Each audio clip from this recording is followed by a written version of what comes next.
Welcome along, it's the West London VR race preview, the Round of Pennsylvania, named after William Penn, as we'll discover in a moment. Now, we come out of that little side road, which you won't see on RGT when you do the actual virtual race. Who's ever heard of such a thing? When you're actually racing in the e-race, you won't see that little zip out of the side road. You'll go straight along the flat, then round this bend and down a very, very long slope. Now, this is a 3-lap crit race, and what will happen is that you will do this descent 3 times. You'll go along the bottom of the valley 3 times, then up the other side of the valley, up the same side of the valley that we're on, but further down, come back up, turn right, and then come back to where we started. So basically, these 3 big descents and 3 big climbs with some little flat bits thrown in the middle around the laps. Now you can see this is going to be quite fast, and my expectation is that there will be some power groups on the front pedalling hard to make the most of this descent, just to distance themselves from other riders and split the pack up. So be very aware that for all the easy riding that downhill offers, you might have to work at this one just to stay on groups.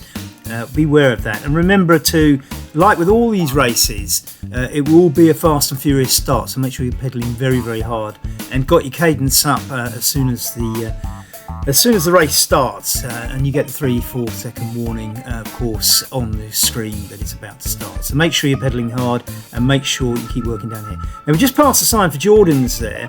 There is a Quaker village just on our right, which you won't see, and on our left shortly, we won't see it, is the graveyard in which William Penn, founder of Pennsylvania and the great city of Philadelphia, is buried.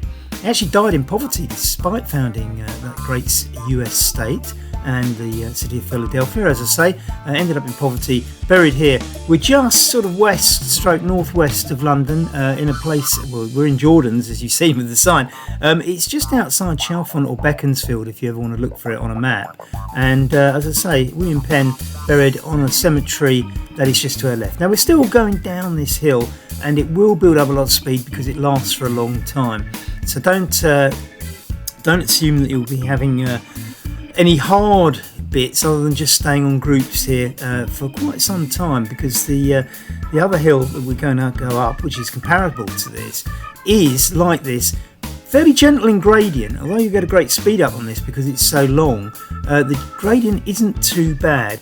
But of course, the length of the climb will allow, I think, attackers to get away on the ascent on the other side of the valley. So as I say, just to repeat, we're going down the valley side. We'll go right at the bottom of this, along the bottom of the valley, then right again and climb back up a comparative hill to this one. And as you can see, the gradient's quite gentle. It's not going to be too harsh, other than the longevity of it. And if some of the powerful riders are pushing hard on that ascent, it basically is going to sort of drop people, I reckon, about halfway up. I think people will initially take the challenge and put a bit of effort in. You see a cyclist going up there. You can see it's not working too hard because it's a reasonably gentle climb. You get a great speed down it because of the build-up of speed due to the length. And you see it's a little bit steeper here as we get down towards the turn. Now you can see the trees in front of us. That's roughly where we're going to turn right along the bottom of the valley. In fact, if you go straight on, there is a very, very steep hill in real life just after this, and we certainly don't want to see you going up that one because that will shatter the race. So avoiding the steep hill in front of us, we turn right and along the bottom of the valley. Now this is basically Jordan's Sear Green area. It's just outside Beaconsfield, between Beaconsfield and Chalfont, as I've said. We're not going to see the best of this road, but shall we say that the houses a bit further up this road are palatial. They are absolutely huge. You've got to be earning some money to afford a house down this road, it has to be said. It's a shame the council don't fill up all the rough surfaces on the road, but I'm guessing that all those people who own those big houses have got nice 4x4 vehicles and don't notice all the little ruts that us cyclists put up with. No such ruts on a Wahoo RGT course, of course. It's as smooth as your garage floor, shed floor, kitchen floor, or wherever you happen to do your RGT indoor racing. So as you can see, fairly flat along this bit. So again, this is going to suit the powerful riders because they can distance themselves. And as I say, I would normally expect the attacks to be on the hill on this, but I think looking at the tactics that we've seen evolve over the time of RGT and now Wahoo RGT, I think that the big players like to put pressure on flats and descents too, just because splintering the groups gives a selection. So you can see we've just gone past the sign for Sear Green now, which indicates that shortly we're going to be going up the valley again with a right turn towards the village of Sear Green. And as I say, if you carry on straight ahead, you will pass some enormous houses with drives longer than some of the cycle rides you might do. So here we go, turning right, and as soon as you turn right, you're straight into this hill. There is a little bit of a ramp at the bottom here, as we see Sear Green, telling us that it's a cherry village. Historically, it was an area where a lot of cherries were grown. I don't think there's so much of it now, but they call it the Cherry Pie Village, based on its history. So just up these early little stages, you can see I'm from the shadow, I'm a little bit out of the saddle just on that early ramp, but it does ease off. If you get over the early ramp, you'll find that it eases off and gently goes up, equivalent length to the hill we've just come down, because it's the same valley, the same side of the valley, and of course just parallel road. So as you can see, a gentle climb. It's not going to hurt you too much, but I think there's enough there for a good attack. And certainly by lap 3, when people are tiring, and by this time you are heading towards the finishing line effectively, because the top of this hill, turn right and then straight down to the finishing line. Now, a word of warning about the finishing line if you are doing this on RGT: it is not entirely visible on the graphics until you reach it, and past editions of this race have seen people misjudge their sprint because they didn't know the sprint was coming. Now, of course, the lesson to be learned here is that you do 3 laps. So in the first 2 laps, make a note of what the sprint looks like, and just make a note of sort of when you think you should be sprinting. Probably in lap 2, you probably work out how it works in lap 1. I think make your plans up in lap 2 and execute them in lap 3, because if you do miscalculate where the sprint should be, you're probably going to get caught out and not do as well as you should. So as I say, it's a partially hidden finishing line because it's slightly round a bend. That's why you don't see it. It comes up when you see the finishing gantry quite late on RGT. So beware of that. Now you can see as we get towards the top of this climb, now we haven't done the right turn yet, but it gets very, very gentle now. And you can see we're in the village of Sear Green. You can see the climb is sort of almost non-existent. It's very slightly and gently going up, but by now you should be picking up some speed. So as I say, the earlier part of that climb a little bit steeper. It's never particularly steep.